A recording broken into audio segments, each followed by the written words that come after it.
السلام علیکم ورحمۃ اللہ وبرکاتہ۔ پیارے ناظرین، خوش آمدید ہے آپ سب کا ہمارے چینل سفر ہدایت میں۔ اس ویڈیو کو آخر تک ضرور دیکھیے گا، اور اگر آپ چاہتے ہیں کہ ایسے ہی ایمان افروز ویڈیوز آپ تک پہنچتی رہیں تو ابھی ہمارے چینل سفر ہدایت کو سبسکرائب کریں اور بیل آئیکن کو دبائیں تاکہ ہر نئی ویڈیو کی اطلاع آپ تک فوراً پہنچ سکے۔ ویڈیو کو لائک کریں، اپنے دوستوں اور گھر والوں کے ساتھ ضرور شیئر کریں اور کمنٹس میں ہمیں اپنی رائے ضرور بتائیں۔ تو آئیے دل کو سکون دینے والے اس سفر کا آغاز کرتے ہیں سیرت النبی صلی اللہ علیہ وسلم کے ساتھ۔ ملک شام کا ایک یہودی عیس مکہ سے کچھ فاصلے پر رہتا تھا۔ وہ جب بھی کسی کام سے مکہ آتا، وہاں کے لوگوں سے ملتا تو ان سے کہتا، بہت قریب کے زمانے میں تمہارے درمیان ایک بچہ پیدا ہوگا، سارا عرب اس کے راستے پر چلے گا، اس کے سامنے ذلیل اور پست ہو جائے گا، وہ عجم اور اس کے شہروں کا بھی مالک ہو جائے گا۔ یہی اس کا زمانہ ہے۔ جو اس کی نبوت کے زمانے کو پائے گا اور اس کی پیروی کرے گا، وہ اپنے مقصد میں کامیاب ہوگا۔ جس خیر اور بھلائی کی وہ امید کرتا ہے وہ اس کو حاصل ہوگی، اور جو شخص اس کی نبوت کا زمانہ پائے گا مگر اس کی مخالفت کرے گا، وہ اپنے مقصد اور آرزوؤں میں ناکام ہوگا۔ مکہ معظمہ میں جو بھی بچہ پیدا ہوتا، وہ یہودی اس بچے کے بارے میں تحقیق کرتا اور کہتا، ابھی وہ بچہ پیدا نہیں ہوا۔ آخر جب نبی کریم صلی اللہ علیہ وسلم اس دنیا میں تشریف لائے تو عبد المطلب اپنے گھر سے نکل کر اس یہودی کے پاس پہنچے۔ اس کی عبادت گاہ کے دروازے پر پہنچ کر انہوں نے آواز دی۔ عیس نے پوچھا، کون ہے؟ انہوں نے اپنا نام بتایا۔ پھر اس سے پوچھا، تم اس بچے کے بارے میں کیا کہتے ہو؟ اس نے انہیں دیکھا، پھر بولا، ہاں تم ہی اس کے باپ ہو سکتے ہو۔ بے شک وہ بچہ پیدا ہو گیا ہے جس کے بارے میں نے تم لوگوں سے کہا کرتا تھا۔ وہ ستارہ آج طلوع ہو گیا ہے جو اس بچے کی پیدائش کی علامت ہے، اور اس کی علامت یہ ہے کہ اس وقت اس بچے کو درد ہو رہا ہے۔ یہ تکلیف اسے 3 دن رہے گی اور اس کے بعد یہ ٹھیک ہو جائے گا۔ راہب نے جو یہ کہا تھا کہ بچہ 3 دن تک تکلیف میں رہے گا، تو اس کی تفصیل یہ ہے کہ آپ نے 3 دن تک دودھ نہیں پیا تھا، اور یہودی نے جو یہ کہا تھا کہ ہاں آپ ہی اس کے باپ ہو سکتے ہیں، اس سے یہ مراد ہے کہ عربوں میں دادا کو بھی باپ کہہ دیا جاتا ہے۔ اور نبی کریم صلی اللہ علیہ وسلم نے ایک بار خود فرمایا تھا، میں عبد المطلب کا بیٹا ہوں۔ یہودی نے عبد المطلب سے یہ بھی کہا تھا، اس بارے میں اپنی زبان بند رکھیں، یعنی کسی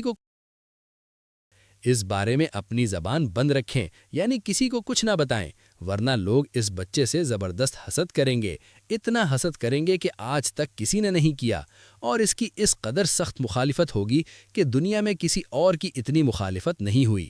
پوتے کے متعلق یہ باتیں سن کر عبد المطلب نے عیس سے پوچھا، اس بچے کی عمر کتنی ہوگی؟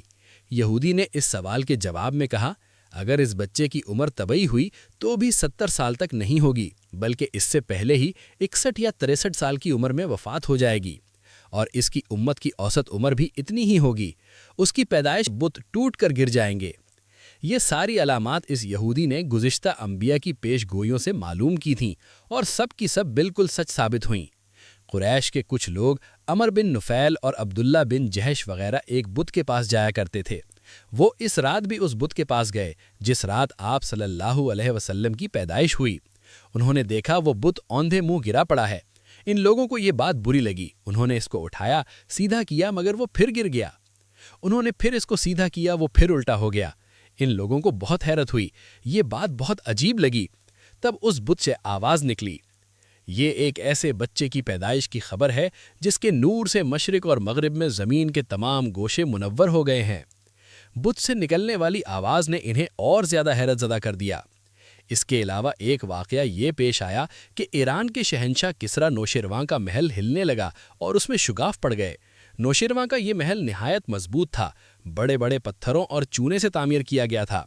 اس واقعے سے پوری سلطنت میں دہشت پھیل گئی۔ شگاف پڑنے سے خوفناک آواز بھی نکلی تھی۔ محل کے 14 کنگرے ٹوٹ کر نیچے گرائے تھے۔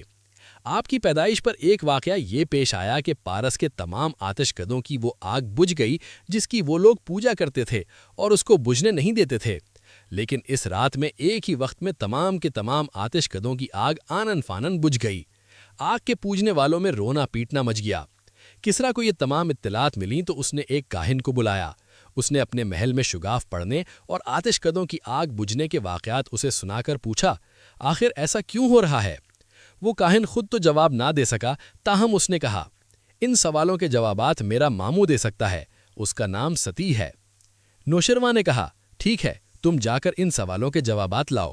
وہ گیا، ستی سے ملا، اسے یہ واقعات سنائے۔ اس نے سن کر کہا، ایک عصا والے نبی ظاہر ہوں گے جو عرب اور شام پر چھا جائیں گے، اور جو ہونے والا ہے ہو کر رہے گا۔ اس نے یہ جواب کسریٰ کو بتایا۔ اس وقت تک کسریٰ نے دوسرے کاہنوں سے بھی معلومات حاصل کر لی تھیں، چنانچہ یہ سن کر اس نے کہا، تب پھر ابھی وہ وقت آنے میں دیر ہے، یعنی ان کا غلبہ میرے بعد ہوگا۔ پیدائش کے 7ویں دن عبد المطلب نے آپ کا عقیقہ کیا اور نام محمد رکھا۔ عربوں میں اس سے پہلے یہ نام کسی کا نہیں رکھا گیا تھا۔ قریش کو یہ نام عجیب سا لگا، چنانچہ کچھ لوگوں نے عبد المطلب سے کہا، اے عبد المطلب، کیا وجہ ہے کہ تم نے اس بچے کا نام اس کے باپ دادا کے نام پر نہیں رکھا بلکہ محمد رکھا ہے، اور یہ نام نہ تمہارے باپ دادا میں سے کسی کا ہے نہ تمہاری قوم میں سے کسی کا؟ عبد المطلب نے انہیں جواب دیا، میری تمنا ہے کہ آسمانوں میں اللہ تعالیٰ اس بچے کی تعریف فرمائے اور زمین پر لوگ اس کی تعریف کریں۔ محمد کے معنی ہے جس کی بہت زیادہ تعریف کی جائے۔ اسی طرح والدہ کی طرف سے آپ کا نام احمد رکھا گیا۔ احمد نام بھی اس سے پہلے کسی کا نہیں رکھا گیا تھا۔ مطلب یہ کہ ان دونوں ناموں کی اللہ تعالیٰ نے حفاظت کی اور کوئی بھی یہ نام نہ رکھ سکا۔ احمد کا مطلب ہے سب سے زیادہ تعریف کرنے والا۔ علامہ سہیلی نے لکھا ہے، آپ احمد پہلے ہیں اور محمد بعد میں، یعنی آپ کی تعریف دوسروں نے بعد میں کی۔ اس سے پہلے آپ کی شان یہ ہے کہ آپ اللہ تعالیٰ کی سب سے زیادہ حمد و ثنا کرنے والے ہیں۔ پرانی کتابوں میں آپ کا نام احمد ذکر کیا گیا ہے۔ اپنی والدہ کے بعد آپ نے سب سے پہلے سویبہ کا دودھ پیا۔ سویبہ نبی کریم صلی اللہ علیہ وسلم کے چچا ابو لہب کی باندی تھیں۔ ان کو ابو لہب نے آپ کی پیدائش کی خوشی میں آزاد کر دیا تھا۔ سویبہ نے آپ کو چند دن تک دودھ پلایا۔ انہی دنوں سویبہ کے یہاں اپنا بیٹا پیدا ہوا تھا۔ آپ کی والدہ نے آپ کو صرف 9 دن تک دودھ پلایا۔ ان کے بعد سویبہ نے پلایا۔ پھر دودھ پلانے کی باری حضرت حلیمہ سعدیہ رضی اللہ عنہا کی آئی۔ حضرت حلیمہ سعدیہ رضی اللہ عنہا اپنی بستی سے روانہ ہوئیں۔ ان کے ساتھ ان کا دودھ پیتا بچہ اور شوہر بھی تھے۔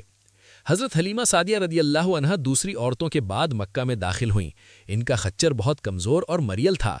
ان کے ساتھ ان کی کمزور اور بوڑھی اونٹنی تھی، وہ بہت آہستہ چلتی تھی۔ ان کی وجہ سے حلیمہ رضی اللہ عنہا قافلے سے بہت پیچھے رہ جاتی تھیں۔ اس وقت بھی ایسا ہی ہوا، وہ سب سے پیچھے رہ گئیں۔